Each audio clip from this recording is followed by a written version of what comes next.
Hey guys, welcome back to today's video. It's November 26, 2025. It's a Wednesday. I'm going to be going over today's New York session.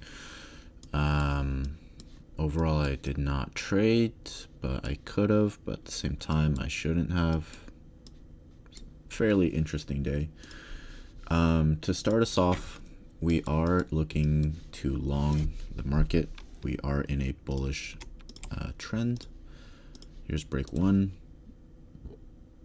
and here is break 2. So to mark out my higher time frame confluences, the first thing I saw was a 4-hour order block here and a 4-hour liquidity grab here. I had jumped down to the 1 hour. I didn't really like anything on the 1 hour, so I jumped down to the 15. And at the time, this order block was still valid.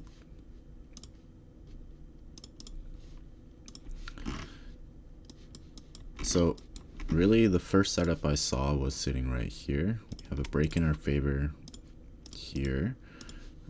Overall, the swing liquidity was grabbed from this area. Liquidity was also grabbed from these higher lows as well. And then from there, all I need was a PA level. The PA level kept kind of moving or creating another one, so the next one was going to be this guy.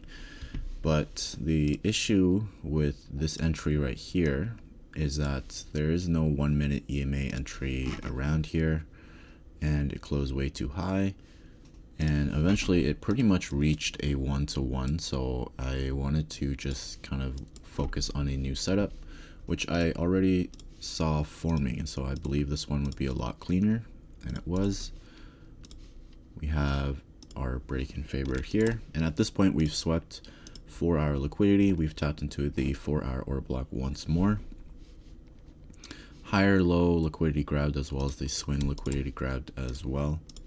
And I really hoped that there was going to be a PA level down here rather than using this guy up here. The reason why I don't want to use this one is because the stop loss doesn't make sense. It has to be over 100, which is way too much. So I was either hoping for another PA level up here that I could just quickly take, or the other factor that I did consider was just to cover this one and make it a risky setup, which ultimately did end out playing to full TP.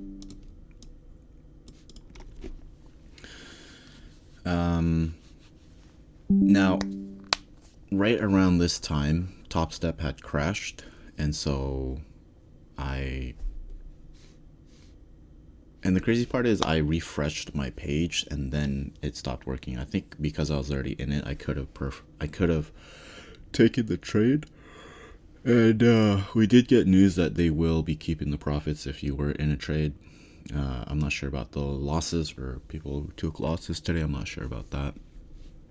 But this was a pretty clean setup. The only issue, again, was the stop loss. So I personally don't think I actually would have traded this. I wanted to wait for a PA level so I could get a better entry. I know Big Dog did take this trade and he did about 40 as a stop loss. Again, the issue is we're kind of breaking like a really big rule in my opinion, which is the stop loss is supposed to cover structure. So the 65 could have been like, yeah, this doesn't really cover structure. It's in the middle of nowhere. So this would have been like a riskier trade per se. Now, one interesting thing is I'm starting to see people in my community use Bookmap.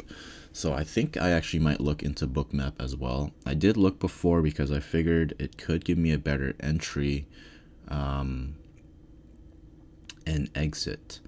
Although I think I mostly want to use it because to give me further confirmation that if I want to get in a trade, for example, like today on this, you know, does the structure have to be covered? Like, absolutely, you know what I mean?